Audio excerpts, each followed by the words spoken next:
Le troisième pilier fait référence au voile. Ce troisième fondement consiste donc à savoir que tous nos mauvais désirs vont provenir d'une forme d'athéisme qui se trouve en nous-mêmes.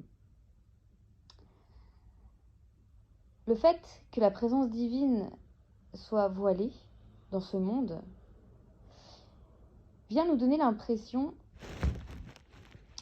que c'est uniquement par notre pouvoir, par notre force, par nos actions, que l'on va pouvoir s'enrichir.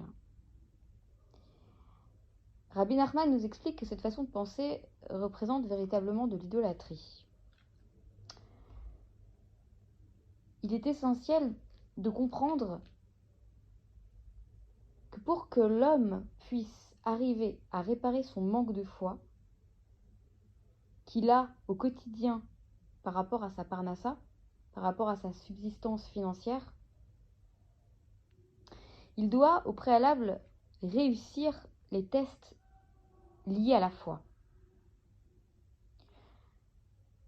Pour ce faire, Rabbi Nachman nous explique que l'homme ne doit pas regretter ses pertes d'argent. Peu importe de quelle façon, peu importe le montant, il ne doit pas les regretter.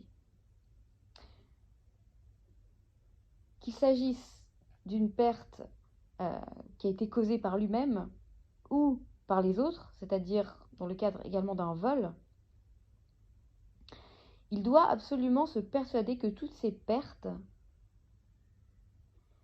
ont été uniquement voulues et dirigées par la providence divine. Si l'homme vient à accepter les choses de cette façon, avec une foi totalement parfaite, de cette façon, il aura réussi donc ce test et pourra réparer ses erreurs qu'il a pu commettre dans le passé dans ce domaine précis. Mais tant que l'homme va éprouver du regret par rapport à ses pertes,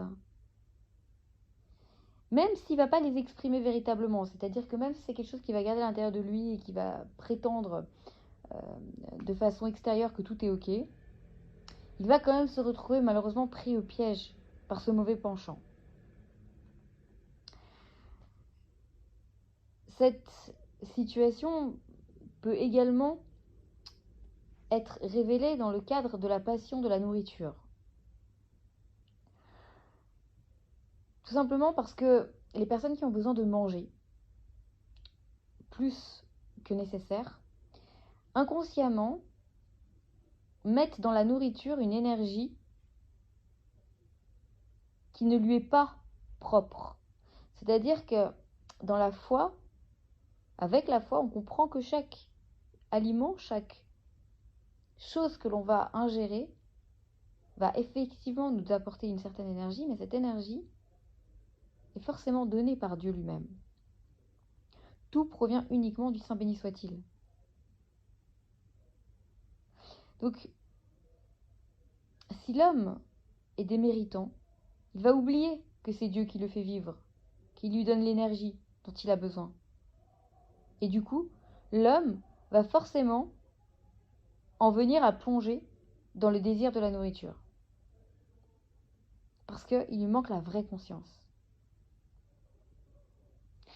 Donc Rabbi Nachman nous explique que le seul conseil face à ce phénomène, ça va être de nous rappeler constamment que tout provient de Dieu, systématiquement. Celui qui arrive à vraiment prendre conscience de cela, arrivera à se sortir de ce désir de la nourriture. D'ailleurs, c'est dans ce sens que l'on est amené à réciter la bénédiction. La bénédiction qui dit qu'il fait sortir le pain de la terre. De par cette bénédiction, on affirme donc et on reconnaît que c'est Hachem qui dirige tout. Et que même si sa présence est pour l'instant cachée et voilée, néanmoins c'est lui qui est derrière chaque accomplissement et chaque possession que nous, en tant qu'humains, nous sommes amenés à avoir dans notre vie.